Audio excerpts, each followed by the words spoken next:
Ó Deus querido, abrimos o nosso quarto jejum dos 52 dias. Isso é um privilégio, nós não temos que orar, nem temos que jejuar. É um privilégio para nós. É uma bênção para a vida de cada um de nós. Muito obrigada, eu tenho que agradecer ao Senhor imensamente pela oportunidade de estar aqui no altar, na igreja. A igreja é uma fortaleza, é o melhor lugar para se estar. Podemos chamar de estar na tua presença, é estar no esconderijo do Altíssimo, estar na igreja, é estarmos bem escondidos. Muito obrigada pelo privilégio de te conhecer, te servir, de estar aqui, de te conhecer. Eu abro esse jejum e peço que oferecemos ele ao Senhor, para que haja restauração na vida das pessoas, para que os muros da vida de cada um, todos os muros sejam restaurados, que vidas sejam restauradas, para a glória do teu nome. Eu oro para que a palavra entre, eu oro para que haja entendimento revelado, não mentes dispersas, distraídas, até porque, se o diabo está tendo acesso, está conseguindo roubar a palavra, é porque ele está dominando a mente. Quando ele domina a mente, ele domina toda a vida da pessoa. Então, eu peço para que cada um não aceite isso, mas que mentes estejam totalmente voltadas para o Senhor e que recebam o entendimento pleno e revelado da sua palavra. Muito obrigada, meu Deus, que possamos vencer esse dia como sempre, com grande honra, com alegrias e com grandes resultados, como sempre. O Senhor tem sido conosco e que possamos obter, meu Deus, na finalização deste trabalho, definições poderosíssimas. Obrigada por tudo, Deus de Israel. Não há Deus como o Senhor. Consagro esse dia ao Senhor e agradeço por tudo, principalmente pela salvação. Amém, amém, amém. Graças a Deus, amém. Vamos nos sentar, por favor.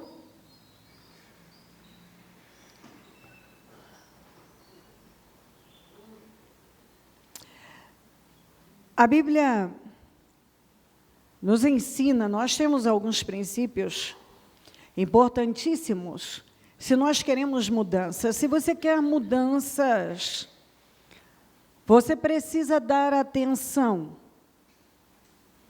a todas as gerações que você recebe.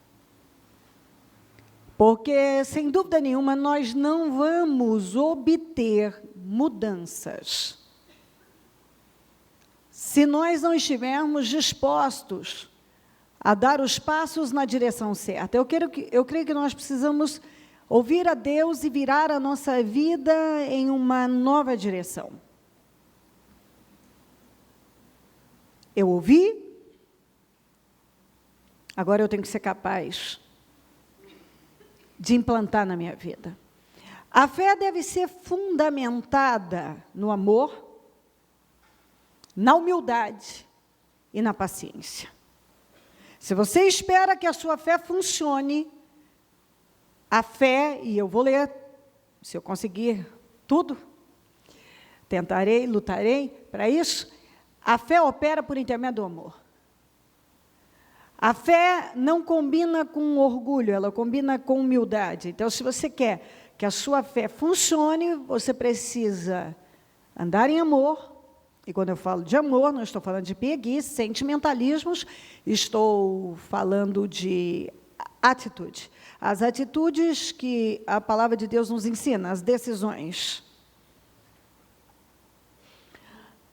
A fé não funciona sem amor, a fé não funciona sem humildade, a fé não funciona sem paciência. Então, fé precisa de amor, precisa de humildade e precisa de paciência. A fé sem paciência, perseverança. Não vai. Você precisa confiar em Deus e aguardar pela ação de Deus. Nós aprendemos domingo que nós fazemos tudo, e depois permanecemos firmes e inabaláveis.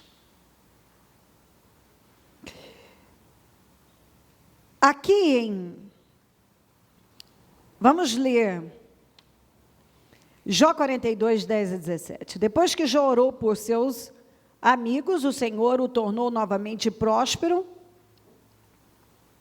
e lhe deu em dobro de tudo que tinha antes. Todos os seus irmãos e irmãs e todos os que haviam conhecido anteriormente vieram comer com ele em sua casa. Eles o consolaram e o confortaram por todas as tribulações que o Senhor tinha trazido sobre ele, e cada um lhe deu uma peça de prata e um anel de ouro. O Senhor abençoou o final da vida de Jó, mais do que o início. Ele teve 14.000 ovelhas, 6.000 camelos, 1.000 juntas de boi, 1.000 jumentos. Também teve ainda 7 filhos e 3 filhas. A primeira filha deu o nome de Gemima, a segunda de Késia e a terceira de Queren-Hapuque. Em parte alguma daquela terra havia mulheres tão bonitas como as filhas de Jó, e seu pai lhes deu herança junto com seus irmãos. Depois disso, Jó viveu 140 anos, viu seus filhos e seus descendentes, e os descendentes deles até a 4ª geração, e então morreu em idade muito avançada. Se você quer ver mudanças na sua vida, não viva com raiva de ninguém. Não viva zangado com alguém. Não alimente sentimentos de ódio, rancor, amargura, injustiça. Não viva remoendo essas coisas. Porque Deus não pode. Então, se você persistir e insistir e tomar a decisão de continuar com raiva de alguém, eu quero lhe avisar, com base bíblica, que você não terá vitória. Suas orações não vão passar desse teto. Se você insistir em permanecer zangado com alguém, com raiva de alguém, remoendo sentimentos vários, é o de injustiça, de perseguição, de ofensa. Olha o que me fizeram, o que não fizeram. Todos esses sentimentos podres que só amarram a vida das pessoas. Você não vai sofrer restauração. Os amigos de Jó, no momento em que ele mais precisou, foi o momento em que eles mais atacaram Jó. E é impressionante como quando nós estamos vivendo um momento difícil, nós podemos encontrar nas pessoas que estão ao nosso redor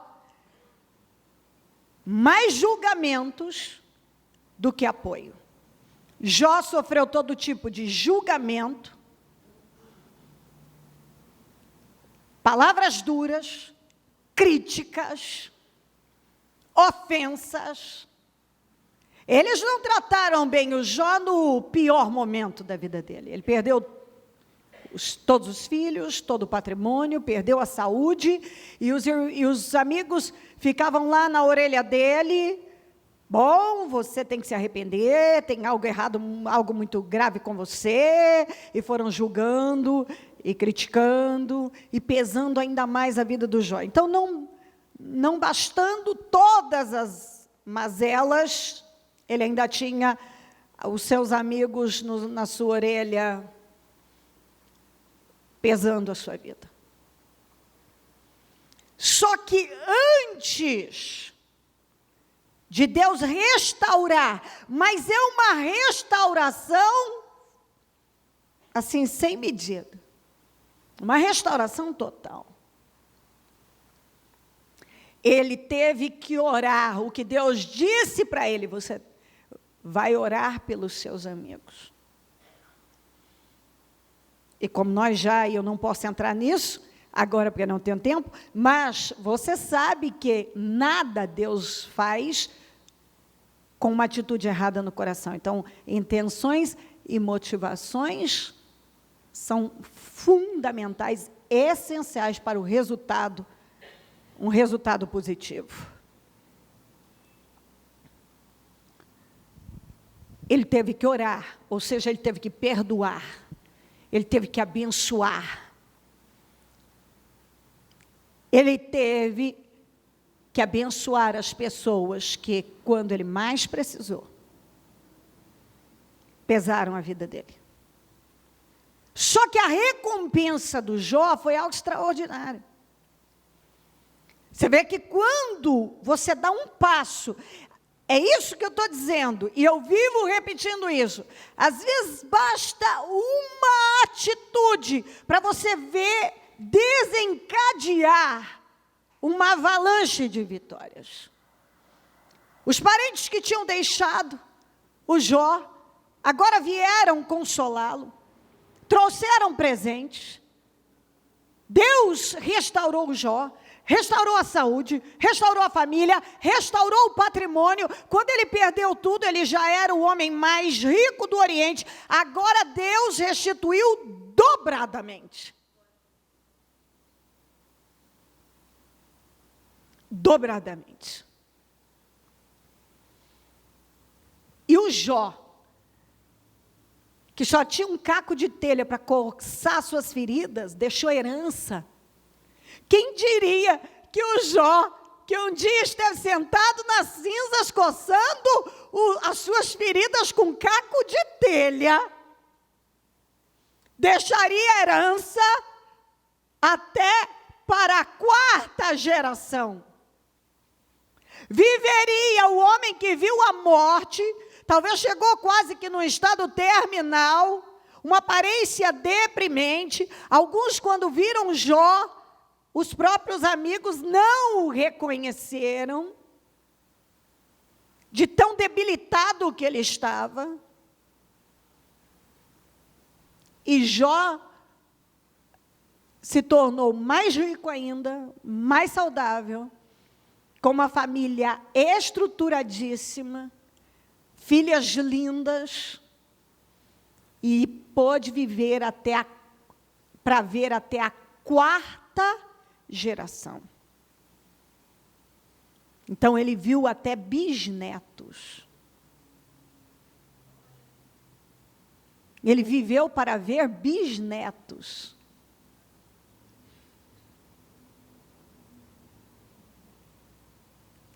Mas antes de tudo isso, há um versículo há uma parte que nítida e claramente não está aqui, por outro motivo, senão para nos dar uma direção.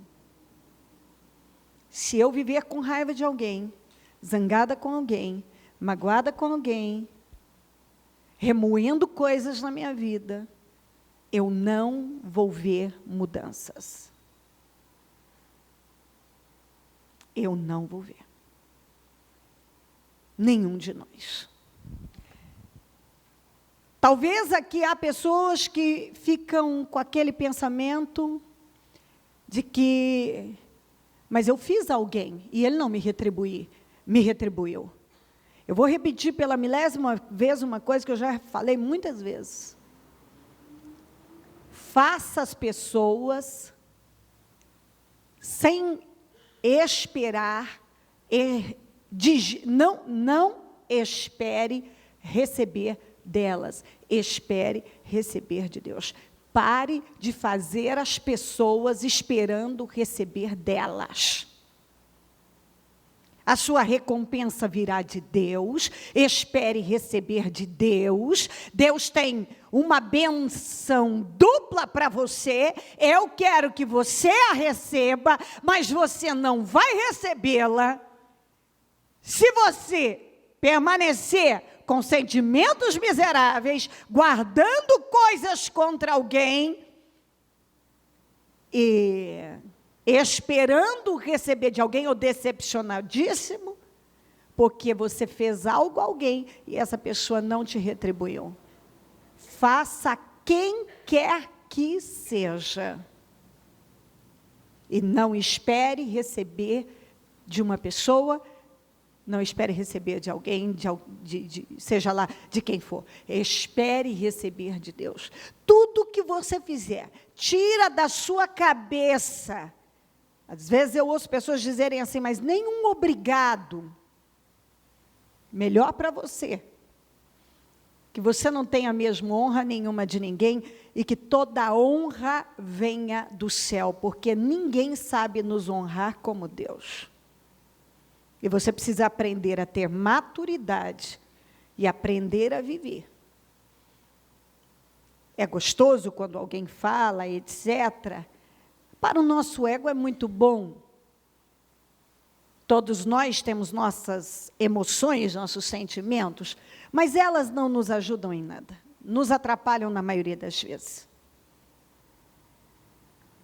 E se você quiser ser um cristão, uma cristã vitoriosa, espere receber de Deus. Jó recebeu de alguém? Não, Jó recebeu de Deus.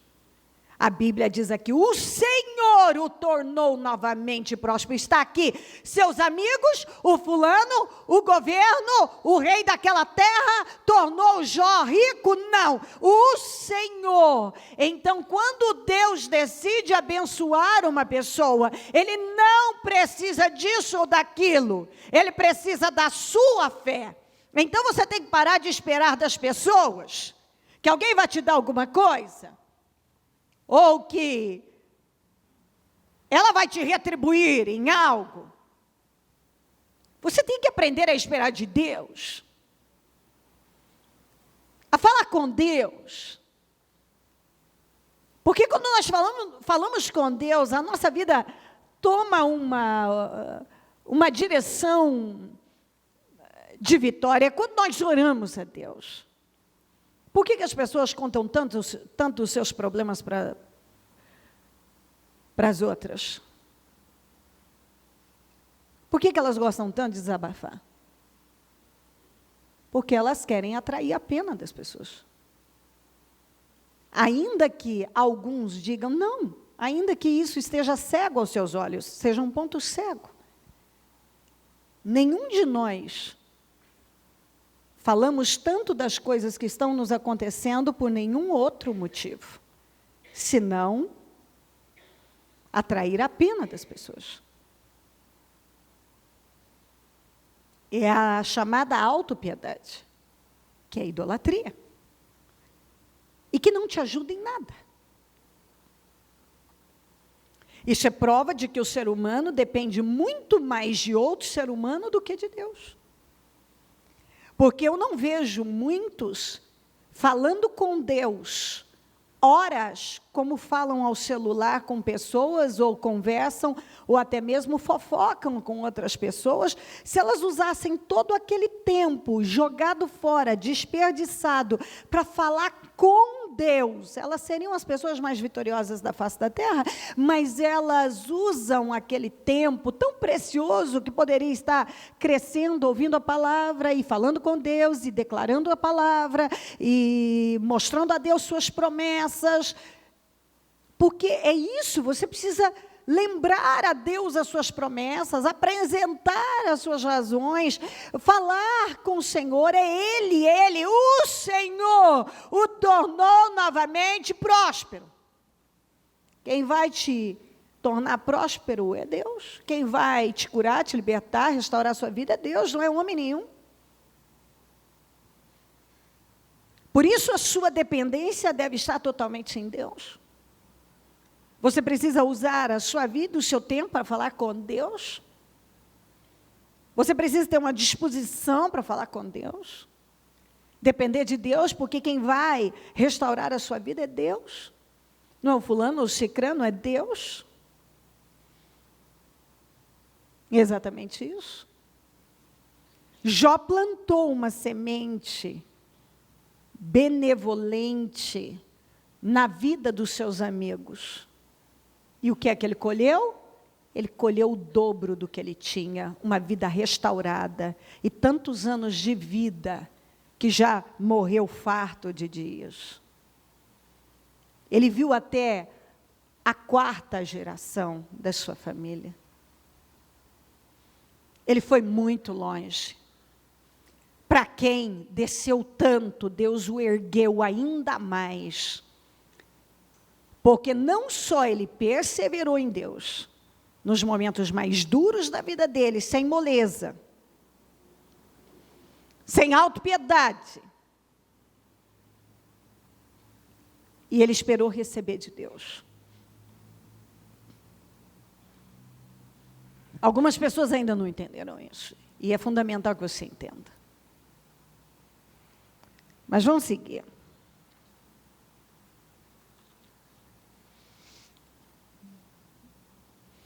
Em Gálatas 5:6 diz assim: porque em Cristo Jesus nem circuncisão nem incircuncisão tem efeito algum, mas sim, diga comigo, mas sim, a fé que atua pelo amor. Vamos ler na Amplificada Clássica, porque se estamos em Cristo Jesus, nem a circuncisão, nem a incircuncisão significa nada, mas só a fé ativada, energizada, apresentada e que atua pelo amor. A mensagem, porque em Cristo, nem a nossa religião mais consciente, nem o desrespeito da religião equivalem a nada. O que importa é algo muito mais interior. A fé expressa em amor.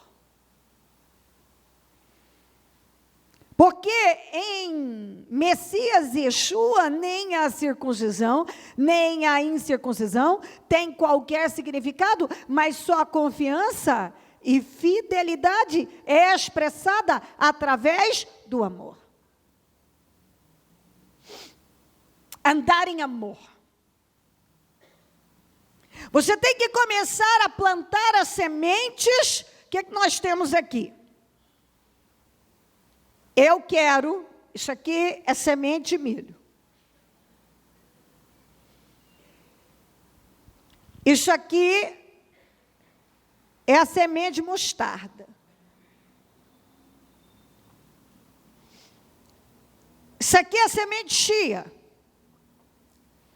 Semente de lentilha. E assim vai. Se eu usar semente de mostarda, eu vou ter milho. Se eu usar semente de milho, eu vou ter chia? Se eu usar semente de chia, eu vou ter lentilha? Não. Eu não vou. Para eu ter milho, eu tenho que plantar milho. Então, o que eu quero colher na minha vida? Eu quero colher esperança. Eu tenho que plantar o quê? Eu quero colher fé. O que eu tenho que plantar? Eu quero colher perdão. O que eu tenho que plantar? Vamos lá. Eu quero que as pessoas me apoiem, me ajudem, que elas sejam benevolentes comigo. Qual é a semente que eu vou plantar? Eu vou ajudar as pessoas. A semente da ajuda às pessoas. E se essa mesma pessoa não plantar na minha vida, Deus vai me retribuir, porque eu não estou plantando na vida dela, esperando propriamente receber dela, porque às vezes eu planto na vida de uma pessoa e vou receber de uma outra, porque Deus vai operar de uma outra maneira.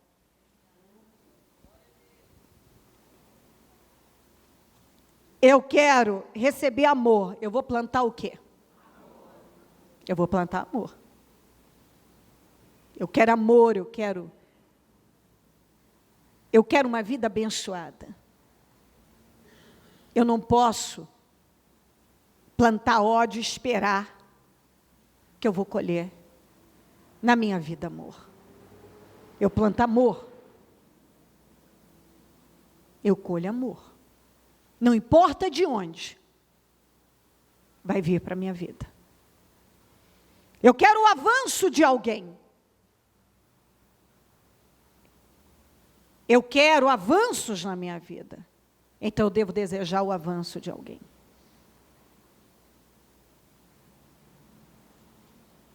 Essa é semente de girassol. Qualquer semente que eu usar aqui, eu não vou ter girassol. Eu só vou ter girassol plantando semente de girassol. Como é que eu vou ter avanços na minha vida, se eu não trabalho pelo avanço de alguém? Essa é a semente que eu vou usar. Eu não sei o que você quer. Eu quero muita coisa. E pela misericórdia de Deus, ainda que eu não queira sentimentalmente, eu não espero sentimentos para me apoiarem.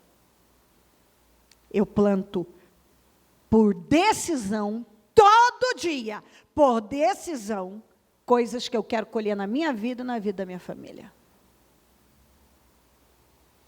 Gratidão.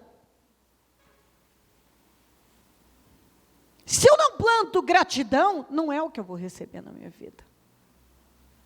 Por que Deus daria mais alguma coisa a algumas pessoas? Só para elas reclamarem?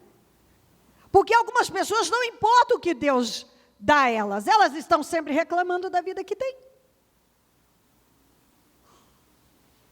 Isso é feijão. Se eu usar qualquer outra semente aqui, eu vou ter feijão? Não. Eu tenho que usar semente de feijão. Porque senão não vou ter feijão. Para eu ter feijão, eu uso semente de feijão. Para eu ter gratidão, para essa bênção vir até mim, eu preciso plantar. Especialmente no meu relacionamento com Deus. Porque esse é um princípio, todos nós deveríamos ter como uma regra na nossa vida. Eu não tenho outra palavra para usar, tenho que usar essa. Isso é uma visão inteligente. Eu entro diante de Deus, o que eu devo fazer primeiro? Eu tenho que agradecer. Eu tenho que agradecer mais do que pedir. Eu preciso ser mais grata pela minha vida. Por que algumas pessoas estão deprimidas? Eu posso lhe afirmar. Eu posso lhe afirmar com um princípio bíblico. Hoje não vou pregar sobre isso, mas posso te dar um respaldo bíblico disso. A Bíblia fala em uma das traduções que Caim estava deprimido, cara fechada, deprimido, desanimado. Por que ele estava? Alguém lembra por quê? Por que ele ficou deprimido? Porque ele estava com raiva. A maioria dos sentimentos de depressão, das entregas à depressão, não tem nada a ver com algo físico. Tem a ver com algo espiritual, com sentimentos que estão sendo alimentados, porque as pessoas dão passos errados e depois elas ficam lá alimentando os sentimentos e se entregam a eles e dizem, estou com depressão. E aí vão se metendo em encrenca, porque aí vão lá num psiquiatra, ele passa remédios violentíssimos, ela se torna dependente deles, e depois um dia ela descobre que aquilo é uma droga, que está causando mais mal do que bem, e aí ela tem um outro trabalho na vida dela, de se libertar daquela droga.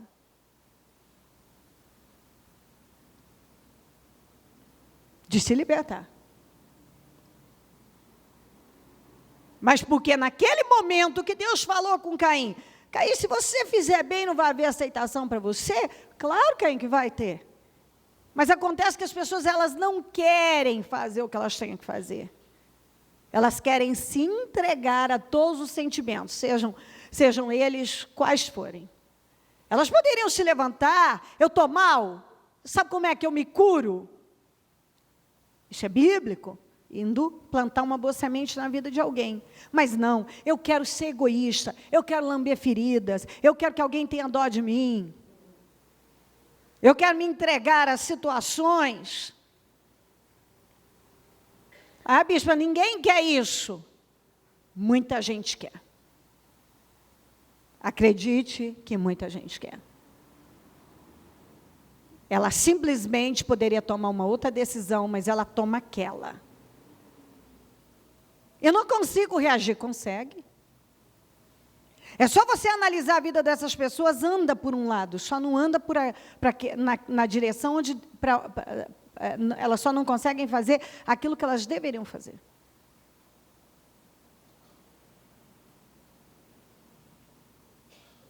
Gratidão.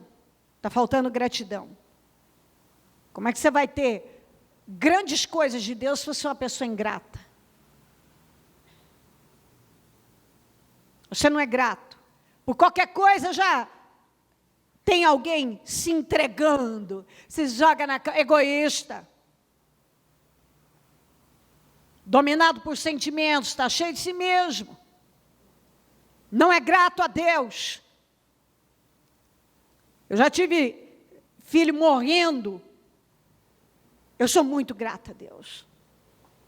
Talvez, eu não sei se eu já contei, eu tive o meu rim esquerdo comprometido. Fiquei 5 dias internada para passar por uma cirurgia, com o rim totalmente, eu perdi o rim.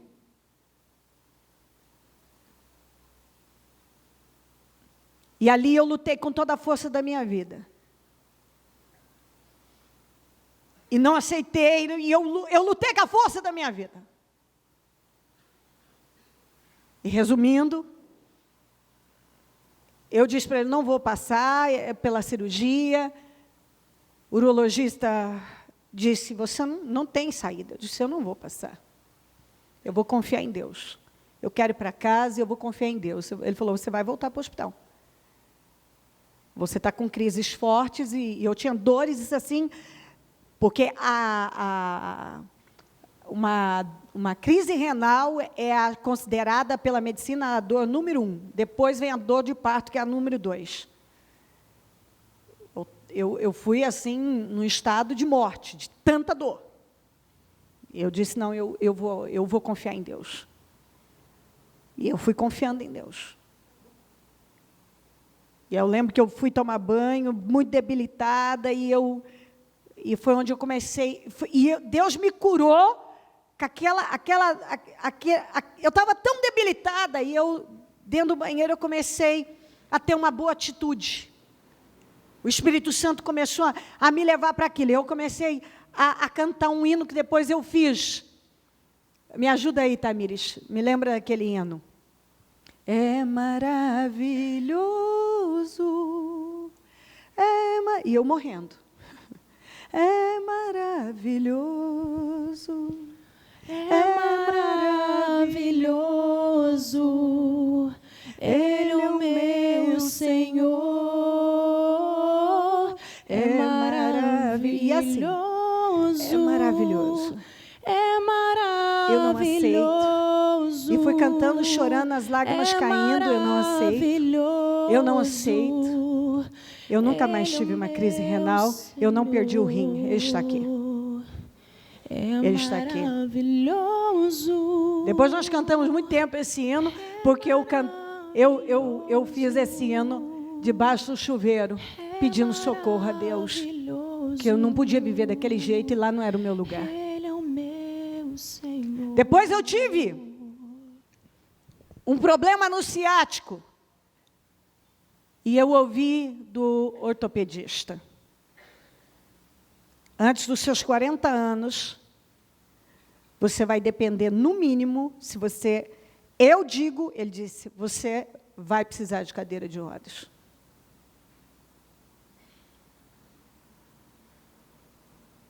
Se você não chegar nisso, de uma bengala você vai precisar.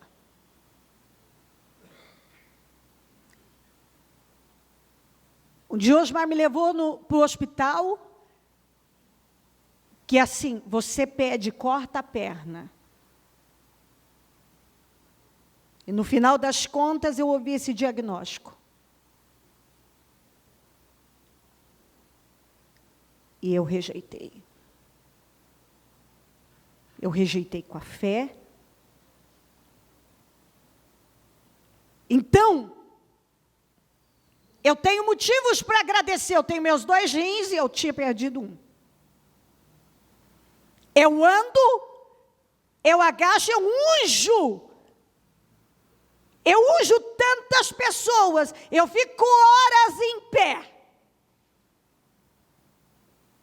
Quando eu estou numa fase boa de treino, eu posso empurrar 400 quilos de uma vez. Mas o meu mínimo, quando eu estou numa fase muito cansada, é 250, 300 quilos eu empurro na perna. Quando? Eu subo, eu desço, não tem essa. No mínimo, ele disse, você vai precisar de uma bengala. Mas eu te digo, você vai depender de cadeira de rodas. Era sério.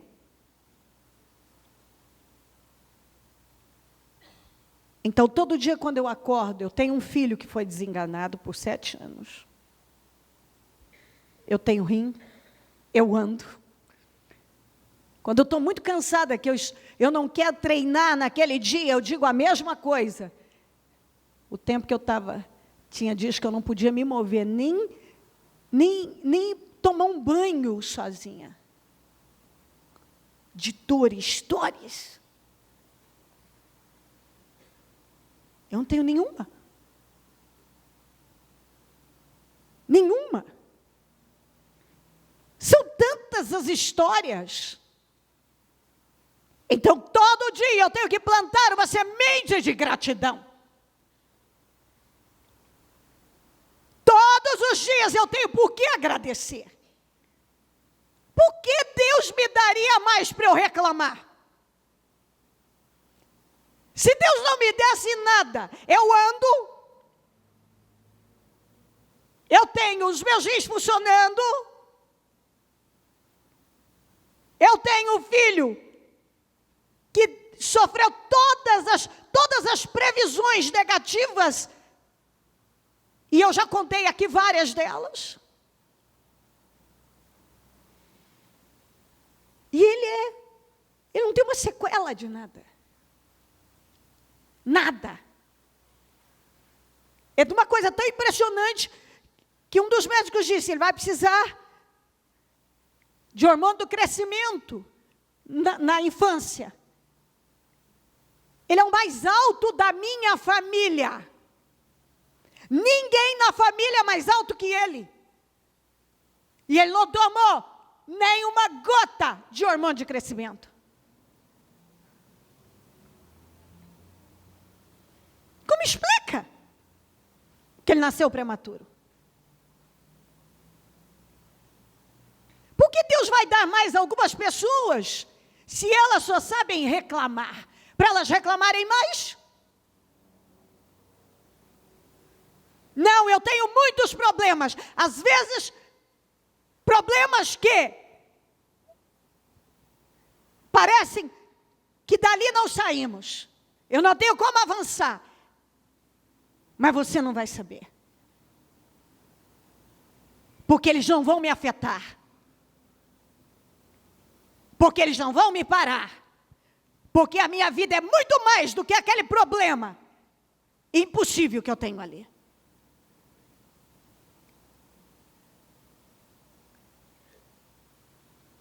Todos os dias eu tenho que aprender, eu e você, a plantar a semente que nós queremos colher. Misericórdia. Essa é uma semente de abóbora. Tem como eu plantar qualquer outra dessas sementes aqui e colher abóbora? Então, como é que eu vou ter misericórdia? Tendo misericórdia, plantando misericórdia na vida das pessoas. plantando generosidade, dando. A Bíblia diz aqui, vamos juntos, dai, e ser-vos-á dado.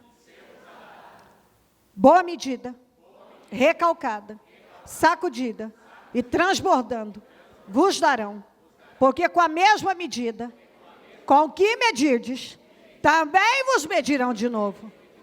Você quer receber, mas não planta o que quer receber.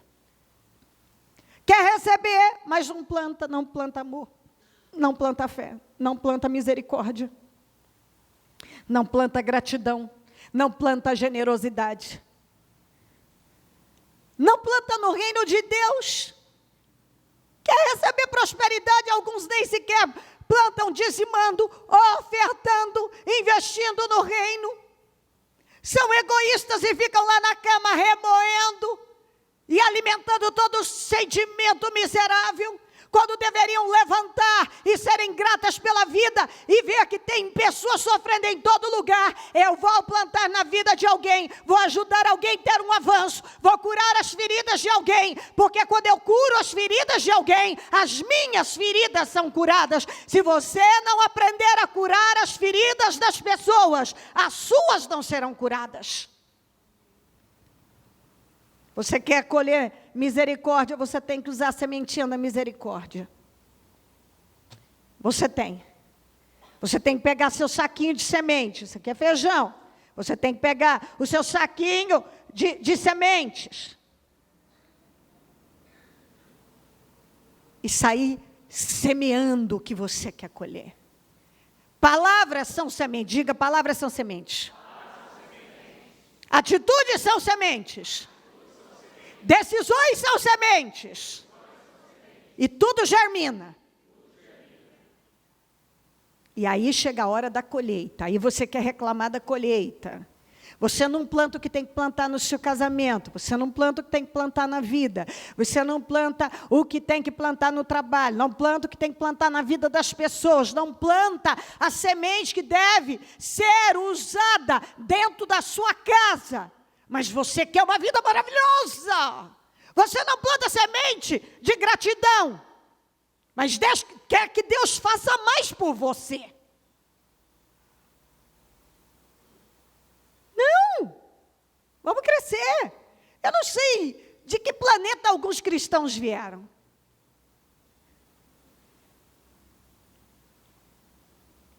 Preste atenção.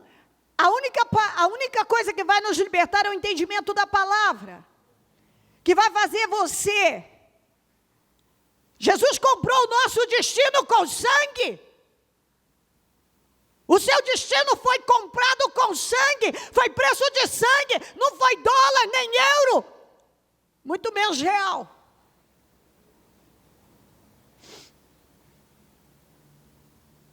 Jesus pagou com sangue, a moeda. Foi sangue, o sangue precioso dele. Ele comprou o seu destino. Diga, Jesus comprou o meu destino. E você acha que ele ia pagar tão caro, para você ter um destino miserável? Uma vida destinada ao fracasso? Se a sua vida está na direção errada, isso são escolhas, porque ele te deu o livre-arbítrio, a capacidade de escolher. Eis que coloco diante de ti o bem e o mal, a vida e a morte, a bênção e a maldição. Escolham a vida, ainda dá conselho. Olha o conselho, meu filho. Talvez você não está ligado, eu vou te ligar. Escolha a vida, para que você e os seus descendentes vivam. Porque as minhas escolhas afetam a vida dos meus filhos. As escolhas dos meus filhos afetam as escolhas dos filhos deles. E as minhas escolhas afetam a vida dos meus filhos, dos meus netos, dos meus bisnetos. As escolhas do Jó afetaram a vida dos filhos, dos netos, dos bisnetos.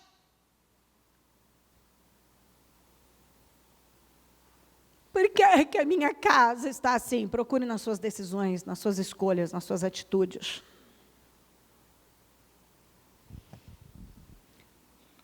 Porque se estamos em Cristo Jesus, nem a circuncisão, nem a incircuncisão significa nada, mas só a fé ativada, energizada, apresentada e que atua pelo amor. Atua pelo amor. Deixa eu pular esse aqui por enquanto. Depois eu volto aqui.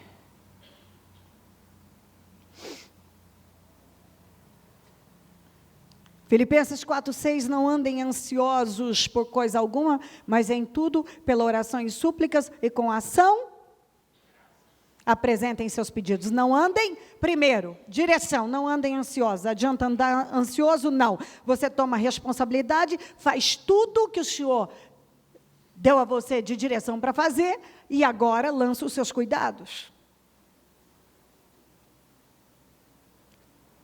Você apresenta, mas em tudo pela oração e súplicas. Você apresenta tudo através da oração. Oração é puro poder. Você quer vencer, orar. Não é desabafar, é orar. Não é contar para alguém, é orar. Não é lamber feridas, é orar. Não é também dobrar o joelho e ter uma crise nervosa. Isso não comove a Deus. Não é o seu problema que comove a Deus, é a sua fé que comove a Deus, que mexe, que muda as coisas. Problema não comove a Deus. Porque eu tenho um problema, você pode ter 1000 problemas. O mundo está cheio de problemas e nem por isso o mundo anda em vitória. Só que se o mundo buscar a Deus, o mundo terá vitória. Se você buscar a Deus, você terá vitória. Não é o seu problema que comove a Deus, é a sua oração que comove a Deus. É a sua fé que comove a Deus em oração. Com ação de graças, você tem que ser grato. Assim você apresenta os seus pedidos. Assim em tudo façam aos outros o quê? O que vocês querem que eles façam a vocês. Então, você faz às pessoas o que você quer receber. Se você está fazendo algo a alguém, pergunte se é isso que você quer receber.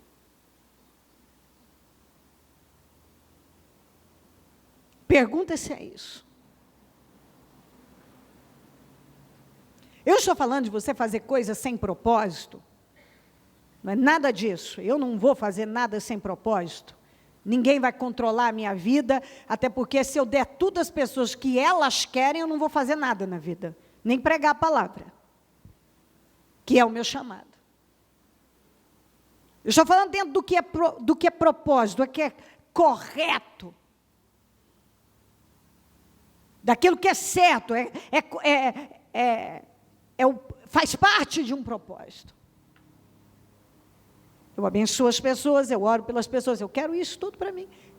Eu planto misericórdia, eu sou generosa, eu as ajudo.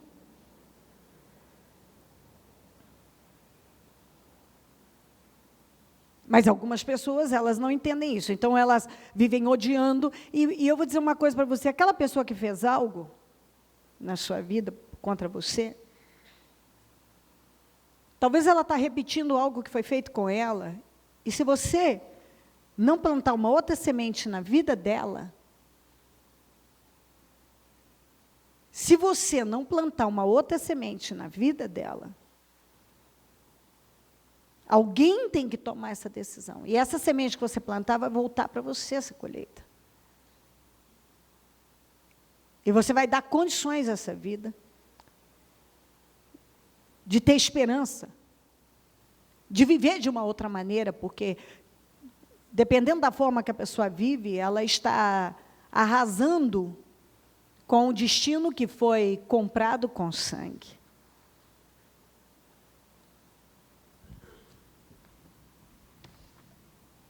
Romanos 8, 24 a 25.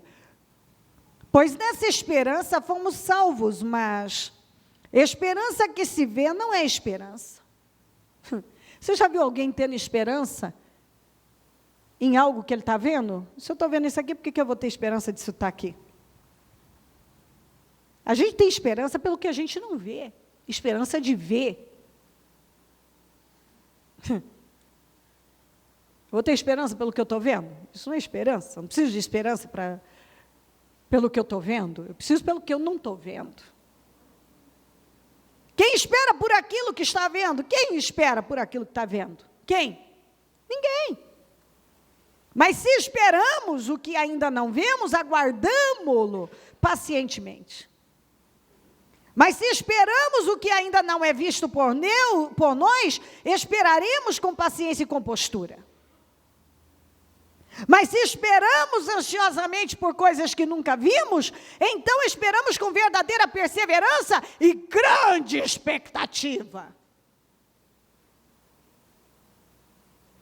A fé deve ser fundamentada no amor, na humildade e na paciência, que é perseverança. Eu não tenho paciência de esperar em Deus, se eu não tenho outra alternativa. Ah, tenho sim, bispo. Ah, verdade, tem mesmo. Você pode fazer como Sara. Tem uma ideia incrível, eu vou pegar o meu marido, e vou dar a minha serva, ele vai se deitar com ela, vai ter relações sexuais com ela, e aí ela vai ter um bebê e eu vou ter um filho. Ah, nossa, muito inteligente, perfeito o plano. Aí, a serva ficou grávida. E a casa caiu, a partir daquele momento. E nasceu Ismael, que traduzido quer dizer homem de guerra. Pegaram uma guerra que não precisavam. E foi só guerra mesmo. Desde o dia da concepção do Ismael. Só guerra na família, só guerra na vida do casal, só guerra. E o mundo que o diga. Só guerra. Homem de guerra. Você pode ir lá e pegar uma guerra que você não precisa. Você tem que escolher suas guerras. Eu escolho as minhas. Não, essa aqui eu não quero guerrear. Eu não quero isso aqui. Não, essa aqui é a propósito de eu guerrear. Eu vou guerreá-la, mas essa aqui não. E por que eu vou passar na frente de Deus? Você pode passar. Eu vou resolver do meu jeito. Tente. Sara também tentou. Noemi também. Saiu de Moabe, saiu de Belém, foi para Moabe. E você já sabe qual é a história. Voltou como uma indigente. Sim, você pode. A vida é sua, quem escolhe é você. Eu uso a minha fé e agora eu tenho que saber esperar. Eu falei disso no domingo, eu planto como um agricultor, eu planto. E agora eu cuido da minha plantação, mas não há nada a fazer. O que eu vou fazer? Eu agora dependo do tempo para aquela semente germinar e brotar, e eu começar a colher.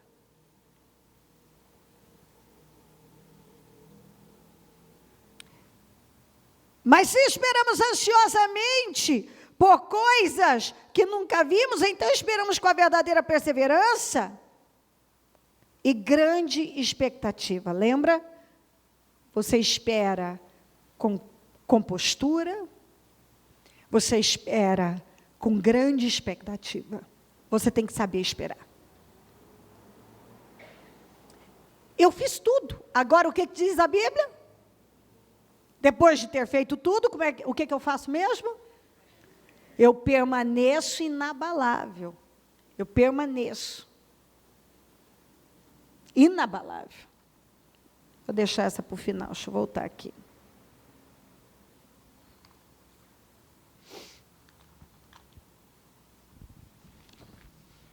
Vamos ler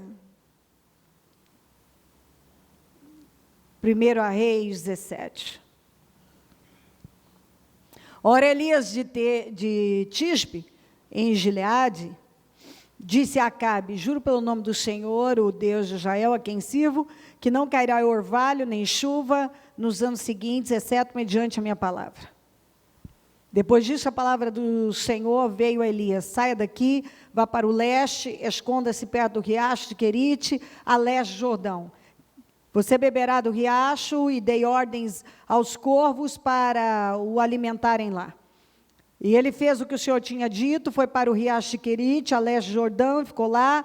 Os corvos lhe traziam pão e carne, de manhã e de tarde, e ele bebia a água do riacho. Algum tempo depois, o riacho secou-se por falta da chuva, então a palavra do Senhor veio: Elias, vai imediatamente para a cidade de Sarepta, de Sidom, e fique por lá. Ordenei a uma viúva daquele lugar que lhe forneça comida. Eu paro um tico aqui. Israel entrou numa crise por causa do pecado. O pecado coloca as pessoas em crise. A palavra foi liberada. Agora não tem chuva, chuva significa bênção. E Deus disse, mas o profeta eu vou sustentar. Quem é de Deus, ele sustenta, não importa como. Ele disse, vá para o riacho de Querite e lá eu vou te sustentar. Ele usou corvos, que ideia interessante. Os corvos levavam pão, levavam carne para ele. Ele era alimentado. Eu fico encantada. Ele crê em Deus. Pessoas que creem em Deus, ouvem a Deus e obedecem a Deus e passam pelos processos. Entrou em crise, é um problema, temos que passar, é a situação, mas não importa, eu sou de Deus, Ele vai cuidar de mim. Eu não sei de que jeito, é corvo que Ele vai usar? Ele usa corvo, Ele usa maná. Ele usa uma viúva que eu vou falar. Não faltou o pão, não faltou a carne. Ele foi alimentado. Por quê? Porque aquele homem confiava em Deus. Aí o riacho secou. Gosto dessa parte, já preguei sobre isso, que é muito interessante. Quando o riacho seca é porque é hora de partir. E nós temos que aprender a ter equilíbrio na vida. Às vezes o riacho da nossa vida seca, às vezes num determinado momento da nossa vida alguma coisa fecha e é Deus dizendo, é hora de andar. Porque é muito fácil nós nos acomodarmos no lugar, a zoninha de conforto, eu estou aqui, tem o riacho Querite, tem corvo me trazendo pãozinho e carne todo dia, acho que está tudo bem, até passar a crise, vou ficando por aqui, agora o riacho seca. Não tem água. Sem água não dá. Então, é hora de levantar acampamento. Se o riacho secou, não é motivo para pânico. A minha fé tem que continuar a mesma. Simplesmente significa que chegou a hora de eu virar a minha vida para uma nova direção, para uma outra direção, mudar o rumo, seguir em frente e fazer outras coisas. Agora Deus vem e diz para Elias, talvez o maior profeta de todos os tempos, para ele ir até uma viúva ia alimentá-lo. Vai imediatamente para a cidade de Sarepta de Sidom e fique por lá, ordenei uma viúva daquele lugar que lhe forneça comida. E ele foi, quando chegou à porta da cidade, encontrou uma viúva que estava colhendo gravetos.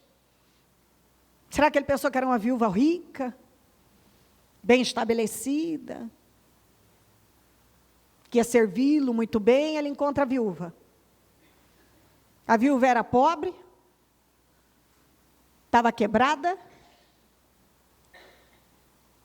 não tinha comida, estava deprimida, e a sua mente estava em morte e não em vida. Por que que Deus disse? Porque Deus mandou ele para aquela viúva. Não era para o Elias. Era para a viúva. Ele ia dar uma chance dela mudar de vida.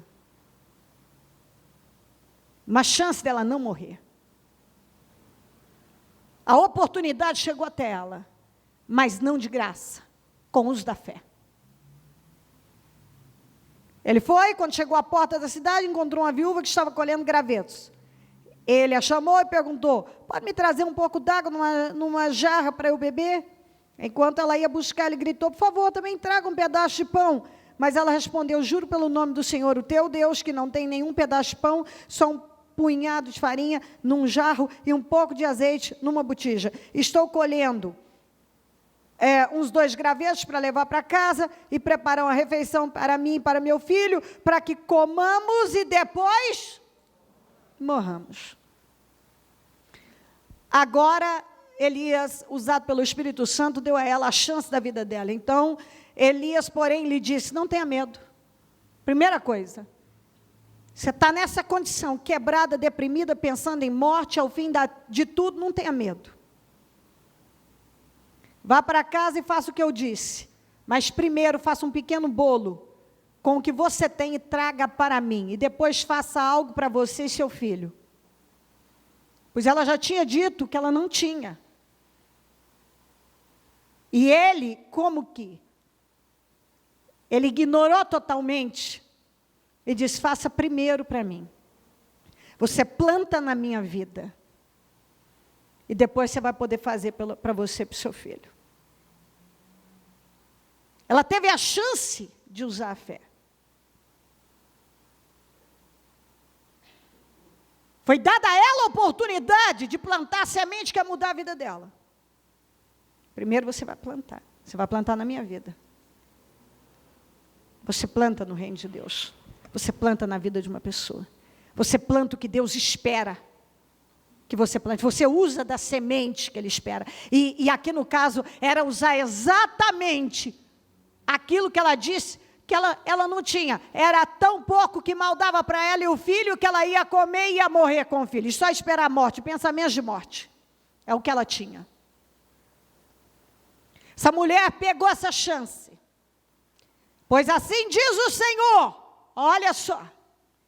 E eu posso falar isso para você também. Pois assim diz o Senhor. O Deus de Israel. O Deus da Bíblia. O Deus Todo-Poderoso. O Santo. O que nunca mentiu e nunca errou. A farinha da panela não vai acabar, e nem o azeite da botija se secará, até o dia em que o Senhor fizer chover sobre a terra. Planta a semente primeiro na minha vida, no reino de Deus, a semente que você sabe que Deus espera que você semeie, e a palavra para você é essa. A farinha da panela não vai acabar, o azeite da botija não vai secar. Até que você receba aquela ação, até que aquele emprego venha, até que a sua carteira seja assinada, até que tal situação seja resolvida e entre por outro meio. Enquanto não entrar por um outro meio, o que você tem vai te sustentar.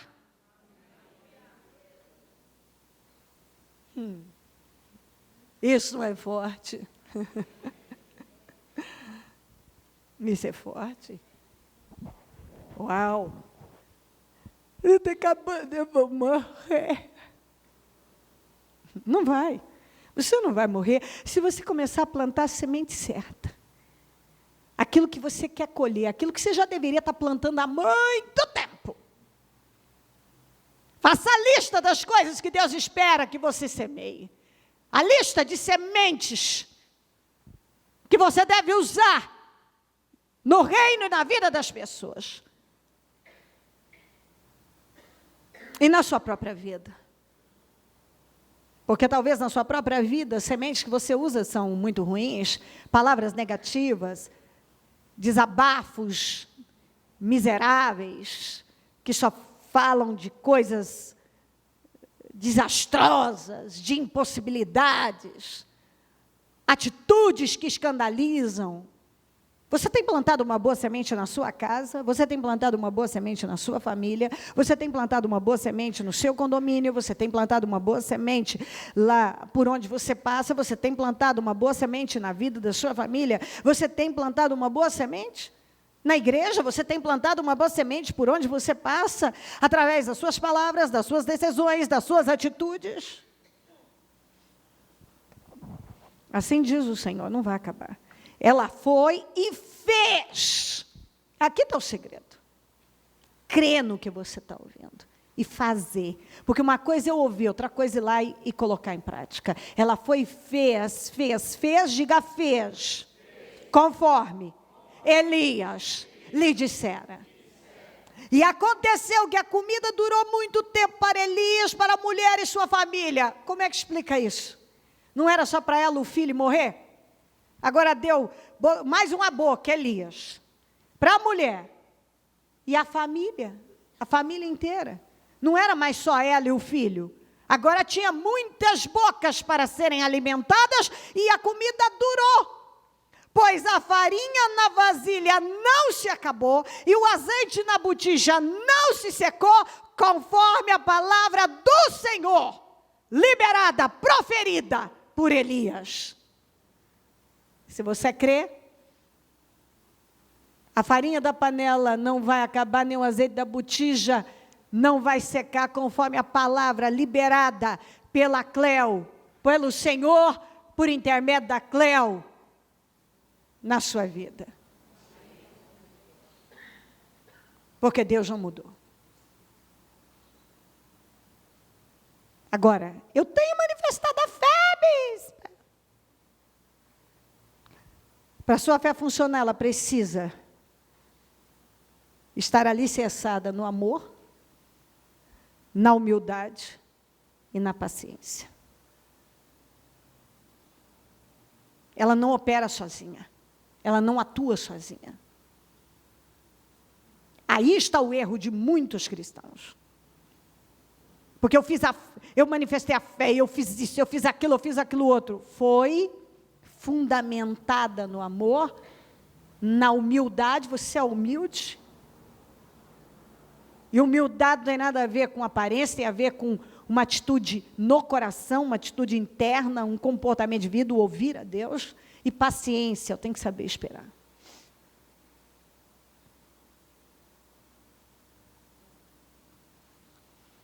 Hebreus 11:1, ora, a fé é a certeza daquilo que esperamos e a prova das coisas que não vemos. Amplificado atualizador, a fé é a garantia, diga garantia.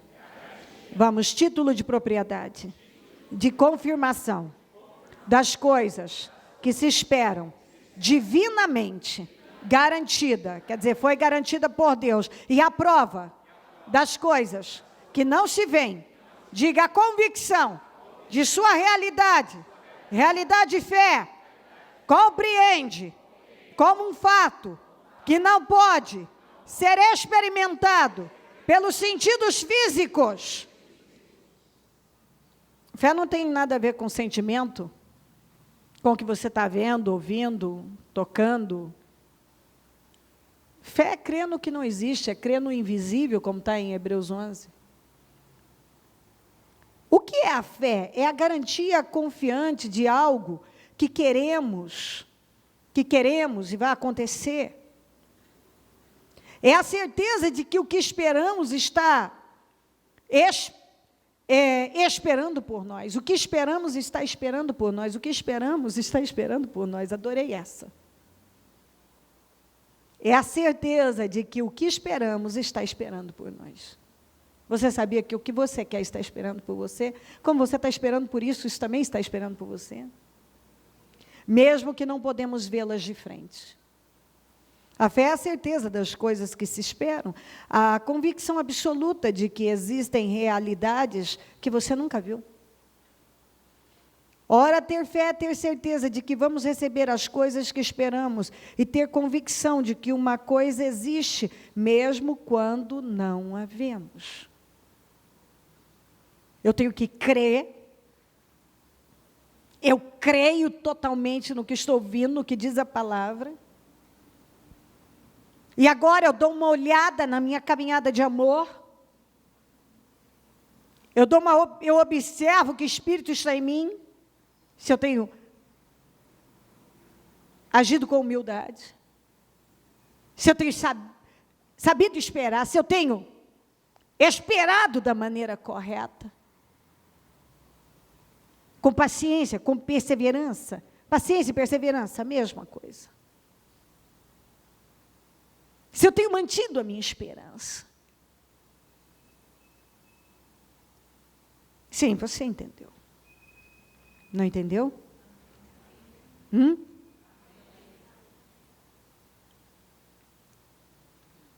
Sua listinha de sementes.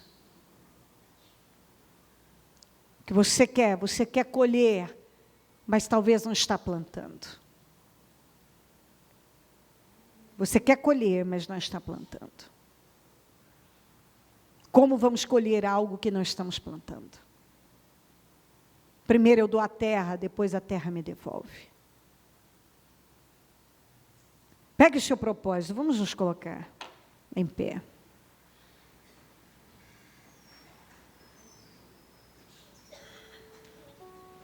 Coloque no coração e vamos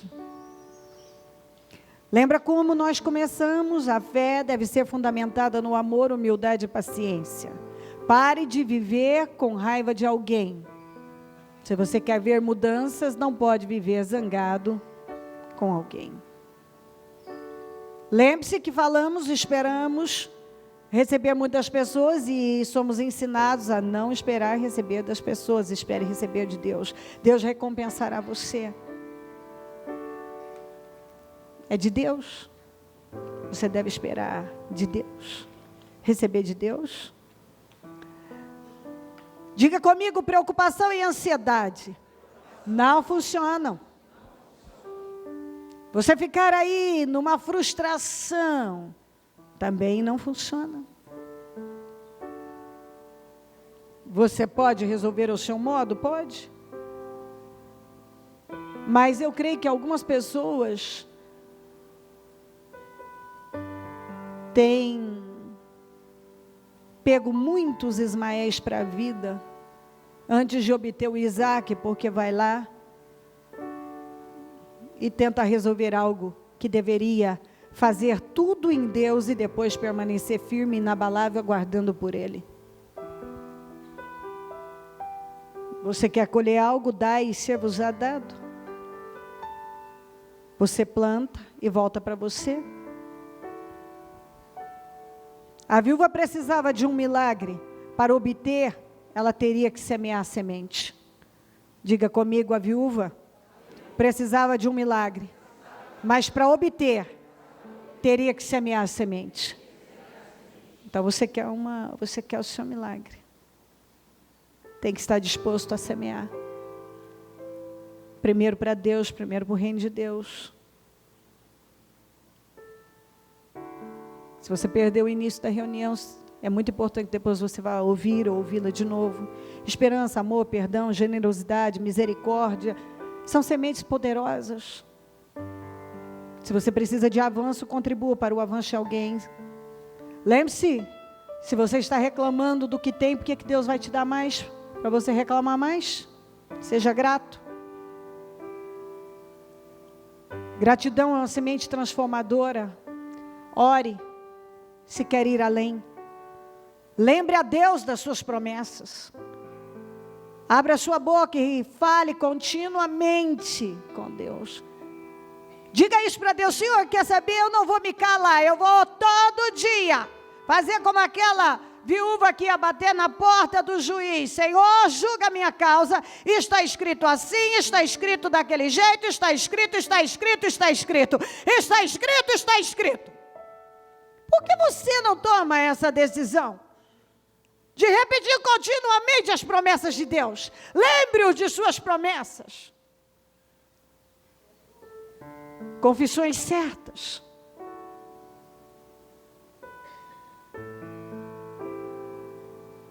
Diga comigo: o destino que Jesus comprou para nós foi com seu sangue. Então, Ele não iria comprar algo, investir tão alto em algo que não tem valor. Você tem valor, sua vida tem valor, agora você tem que saber vivê-la. Creia que algo bom vai acontecer. Todo dia você deve abrir os seus olhos e já dizer isso: algo bom vai acontecer para mim e através de mim. Na minha vida e através da minha vida. Para mim e através de mim. Todo dia eu digo isso. Algo bom vai acontecer na minha vida e através da minha vida. Porque eu quero muito que através da minha vida, coisas aconteçam na vida das pessoas. Hoje é o dia da minha vitória. Terei boas novas. Quando nós fazemos uso da verdadeira fé e de tudo que nós aprendemos do Senhor, é impossível não termos uma vida extraordinária. Eu tenho aprendido a esperar com expectativa. Eu espero que o Senhor vai fazer, sim, Ele vai. Sabe, às vezes eu estou orando e eu recebo aquela presença gloriosa na minha vida, me dando algumas respostas, e eu fico encantada com discernimento que eu posso obter com alguns momentos que eu tiro totalmente isolada com Deus. E fazendo uso de uma forma inteligente de viver. Eu não vou me concentrar no que não presta, eu vou me concentrar em todas as garantias que a palavra de Deus me dá. Ei, você tem que ouvir a palavra e não ficar aí inerte, passivo, com sono, bocejando. Isso é uma tristeza. Se é para mim, imagina para Deus. Você tem que ter espírito, levante-se internamente. Desperte, acorda. Algumas pessoas precisam acordar internamente. Se levante internamente. Tem que haver algo maior dentro de você. Se nada acontecer dentro de você, não há nada que eu faça aqui que possa te levantar se você não quiser. Depende de você receber a palavra, depende de você possuí-la e se levantar e dizer: peraí, eu quero essa vida, eu posso tê-la.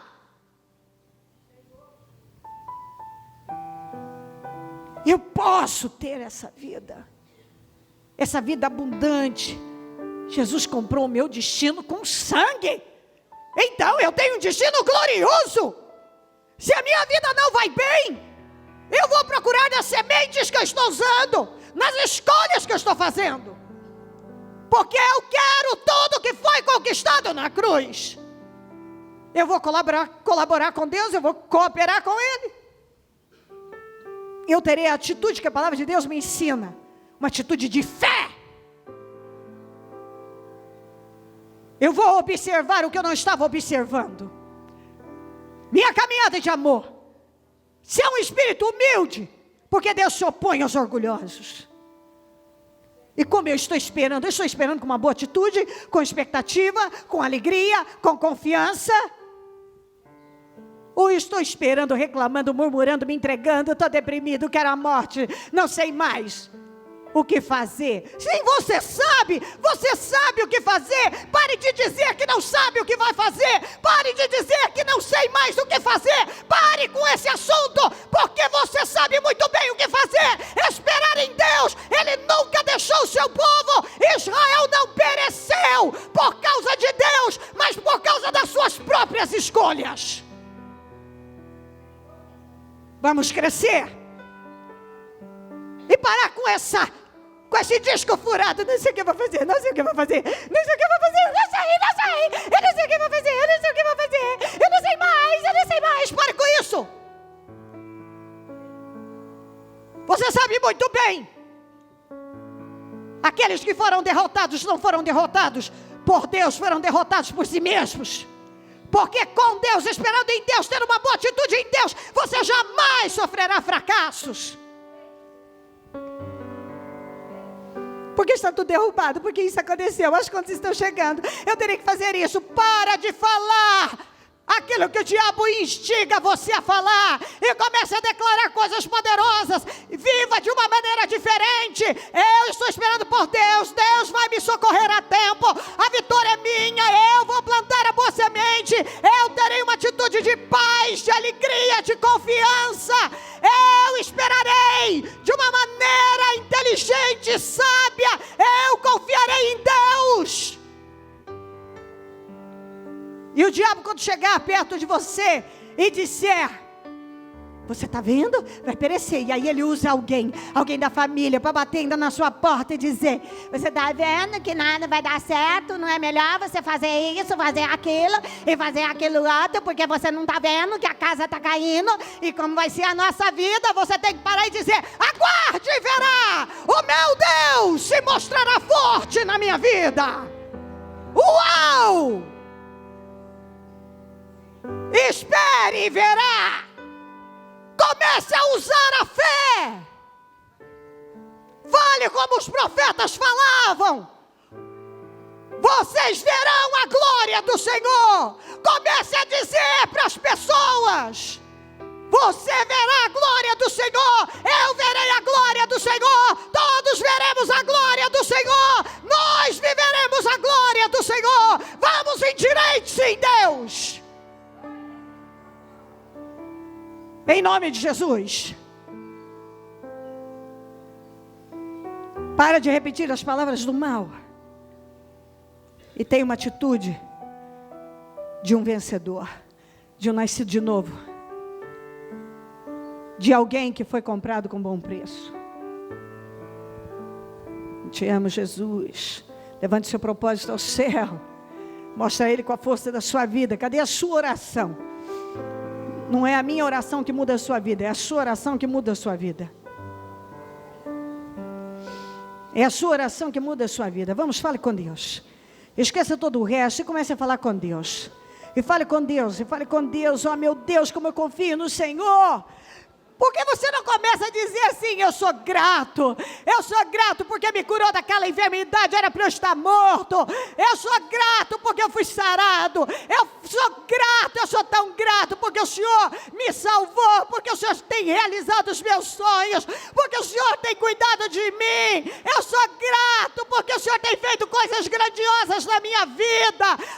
Eu tenho tantas coisas para agradecer. Eu sou grato porque eu tenho a minha saúde perfeita, porque eu tenho sanidade mental. Eu sou grata porque eu tenho um quarto, eu tenho uma cama, eu tenho um chuveiro quente para tomar banho. Eu sou grato porque eu posso me alimentar, porque não só porque tenho a comida, mas porque tenho saúde para comer. Porque muitas pessoas, alguns não têm comida, alguns não têm saúde. Eu sou grata porque eu tenho. Eu sou grata porque eu sei que está cuidando de mim. Eu sou grato porque o Senhor me trouxe até aqui.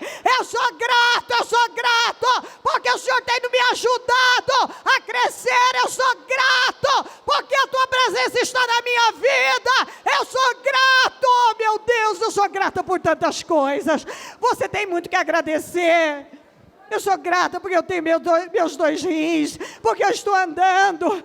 Eu ouvi que eu não andaria até os meus 40 anos, eu ia depender no mínimo de uma bengala. Eu tenho quase 50, eu posso correr, eu posso descer essas escadas correndo, eu posso saltar, aleluia, e eu não dependo de nada disso.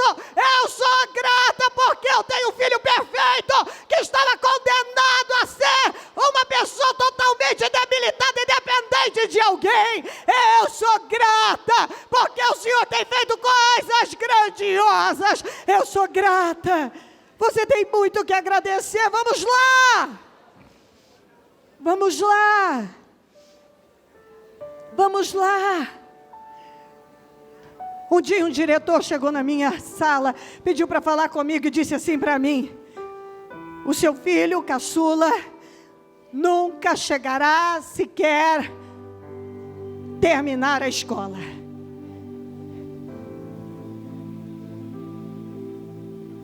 Nunca. Eu ouvi que ele tinha dislexia, que ele tinha déficit de atenção com hiperatividade, que ele precisava de Ritalina. Tem que dar Ritalina para ele. Eu falei: tem que dar o sangue de Jesus, ele vai sair da faculdade. Eu olhei para ele, e o meu irmão que está me ouvindo agora, ele sabe disso porque ele estava junto comigo naquele dia. E eu disse para ele, ele vai entrar na faculdade, ele vai sair. Ele disse para mim, ele não vai. Eu disse, ele vai. Ele vai. E eu não dei Ritalina coisa nenhuma. Ele não tomou coisa nenhuma. E ele já se formou, e eu estava lá no dia da formatura dele. E ele tem o diploma. Ele precisa disso, ele precisa disso, ele precisa daquilo, ele precisa daquilo outro. E aquele diretor na minha sala, é tudo para te derrubar. Quando o diabo vem, ele vem. E aquele homem falou cada coisa ridícula para mim. Coisas que nem é bom repetir, coisas ridículas. e eu preciso do exame tal, tem que levar para o neurologista, e não sei o quê. E um dia eu me cansei disso, e eu ainda disse para o Osmar, quando nós pegamos o exame do neurologista, e o menino tem isso, o menino tem aquilo, eu falei, tem nada, não vou dar nada, não vou dar nada para ele. Ele vai entrar, ele vai sair, não adianta, eu não vou desistir. E eu lutei com toda a força da vida. Mas ele se formou e tem um diploma na mão. Ele entrou e ele saiu da faculdade. Ele não só saiu da escola, ele entrou na faculdade. Ele saiu da faculdade. E é uma pessoa talentosa. Tem tanto talento, tem tantas coisas, que se eu fosse crer naquilo,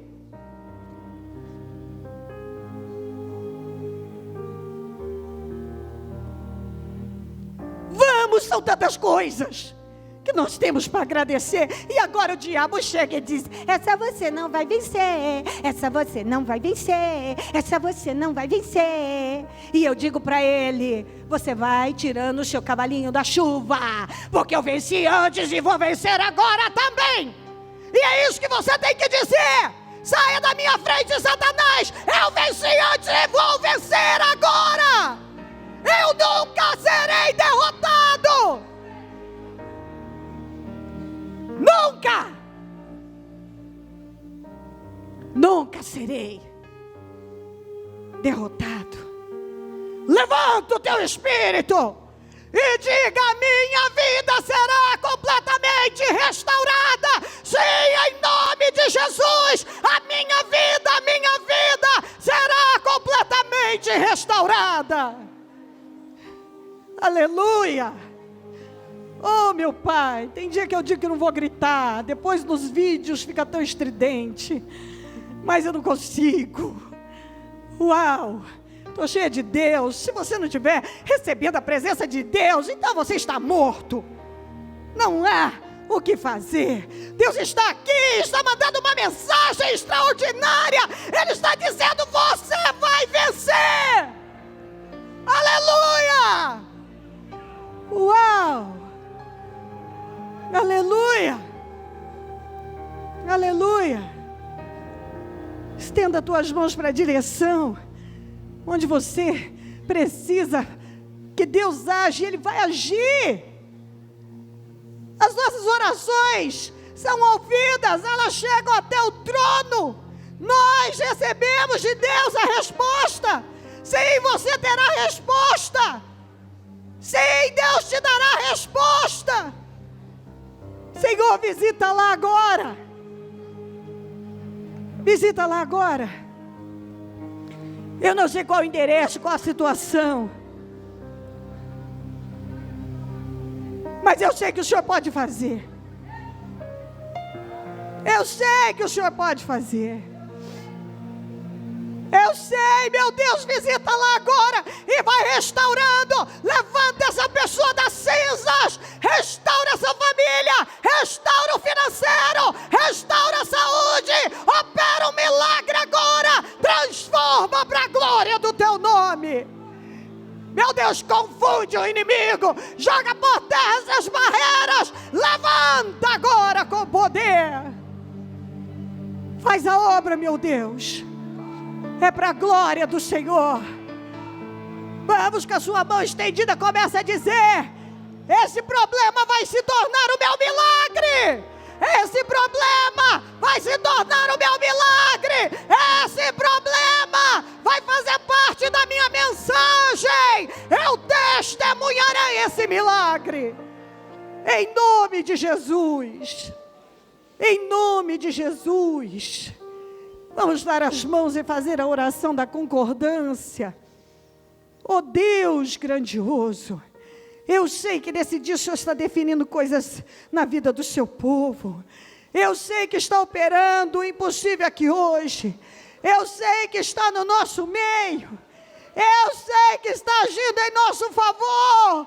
Obrigada, meu Deus, por tudo que está fazendo e ainda vai fazer. Obrigada, meu Deus.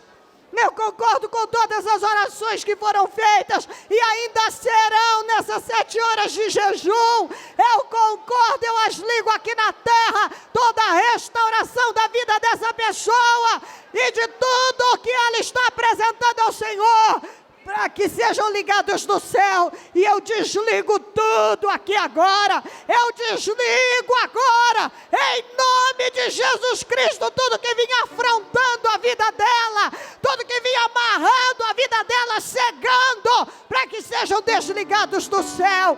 Eu declaro a sua vitória e todas as suas definições agora, em nome de Jesus Cristo, em nome de Jesus, amém.